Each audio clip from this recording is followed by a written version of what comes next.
ఏపీలో మహిళలందరికీ ఉచిత బస్సు పథకంతో ఇంత మార్పా? మరి మగవారి పరిస్థితి ఏమిటి?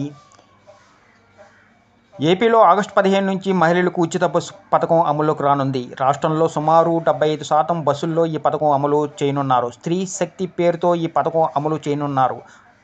పల్లె వెలుగు, అల్ట్రా పల్లె వెలుగు, సిటీల్లో నడిచే ఆర్డినరీ, మెట్రో, ఎక్స్ప్రెస్ బస్సులతో ఈ పథకం అమలు కానుంది. అయితే మహిళలకు ఉచిత బస్సు పథకంతో రాష్ట్రంలో ఎలాంటి పరిస్థితులు ఎదురయ్యే అవకాశం ఉంది?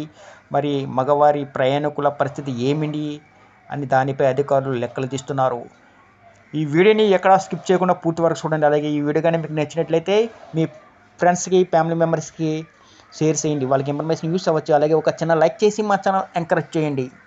ఇక వివరాల్లోకి వెళ్తే, ఆర్టీసీ బస్సుల్లో మహిళలకు ఉచిత బస్సు ప్రయాణం. మహిళల సాధికారత కోసం ప్రభుత్వాలు చేపడుతున్న కార్యక్రమం. ఢిల్లీలో మొదలైన ఈ పథకం దక్షిణాది రాష్ట్రాల్లో గేమ్ చేంజ్గా మారింది. కర్ణాటక, తెలంగాణ ఎన్నికల సమయంలో ఉచిత బస్సు పథకం కల్పిస్తామని చెప్పిన పార్టీలు ఆ తర్వాత ఎన్నికల్లో గ్రౌండ్ విక్టరీ కొట్టి అధికార పగ్గాలు చేపట్టాయి. ఇదే సంప్రదాయం ఏపీలోనే కొనసాగింది.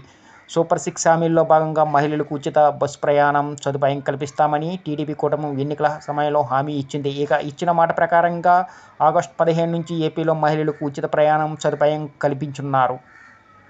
ఇందుకోసం ఆర్టీసీ ఇప్పటికే సిద్ధమైంది. అయితే మహిళలకు ఉచిత బస్సు ప్రయాణం సదుపాయం కల్పిస్తే మరి మగవారి పరిస్థితి ఏమిటి అనే ప్రశ్న తలెత్తుతుంది. తెలంగాణలో మహాలక్ష్మి పథకం పేరుతో ఉచిత బస్సు ప్రయాణ సౌకర్యం మహిళలకు అందుబాటులో ఉంది. ఏపీలో స్త్రీ శక్తి పేరుతో దీన్ని అమలు చేయనున్నారు. తెలంగాణ విషయానికి వస్తే, మహిళలకు ఉచిత బస్సు ప్రయాణ సౌకర్యంతో ఆర్టీసీ బస్సుల్లో పురుషుల సంఖ్యలో మార్పులు వచ్చాయని చెప్పవచ్చు. దీంతో హైదరాబాదు వంటి చోట్ల ప్రత్యేకంగా మెట్రో డీలక్స్ పేరుతో ప్రత్యేక బస్సులను కూడా నడుపుతున్నారు. అయితే ఉచిత బస్సు పథకం అమలు కానున్న ఏపీలోని ఇదే పరిస్థితి ఉందంటున్నారు అధికారులు. మహిళలకు ఫ్రీ బస్ జర్నీ కారణంగా ఆర్టీసీ బస్సుల్లో పురుష ప్రయాణికులు తగ్గే ఛాన్స్ ఉంటుందని అంచనా. ఉచిత బస్సు పథకంతో బస్సుల్లో మహిళల రద్దీ నెలకొంటుందని, దీంతో మగవారి ప్రైవేట్ వాహనాల వైపు మొగ్గు చూపే అవకాశం ఉందని అంచనా వేస్తున్నారు.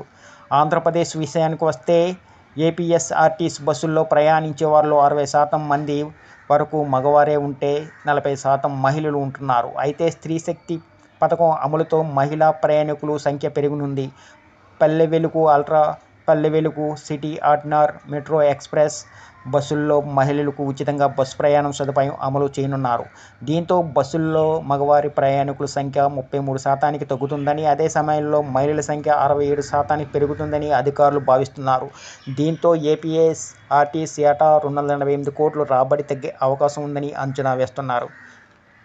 అలాగే ఫ్రీ బస్సు జర్నీలో భాగంగా మహిళా ప్రయాణికులు జీరో షేర్ టికెట్లు జారీ చేయనున్నారు. ఈ మొత్తాన్ని ఆర్టీసీకి ప్రభుత్వం సర్దుబాటు చేసే ఆలోచన ఉంది. దీంతో మహిళల ఛార్జీల విలువ ఏడాదికి 1,453 కోట్లు అవుతుందని అంచనా. అలాగే ఉచిత బస్సు పథకం అమలులో నిర్వహణ ఖర్చులు కూడా అదనంగా 201 కోట్లు పెరుగుతాయని లెక్క గడుతున్నారు. మొత్తంగా మహిళలకు ఉచిత బస్సు పథకం అమలు కారణంగా ఆర్టీసీపై ప్రతి నెలా సుమారుగా 162 కోట్ల భారం పడుతుందని, ఆ లెక్క ఏడాదికి 1,942 కోట్లు అవుతుందని అధికారులు అంచనా వేస్తున్నారు. ఈ వీడియో కానీ మీకు నచ్చినట్లయితే ఒక లైక్, సబ్స్క్రైబ్ చేయడం మాత్రం మర్చిపోకండి.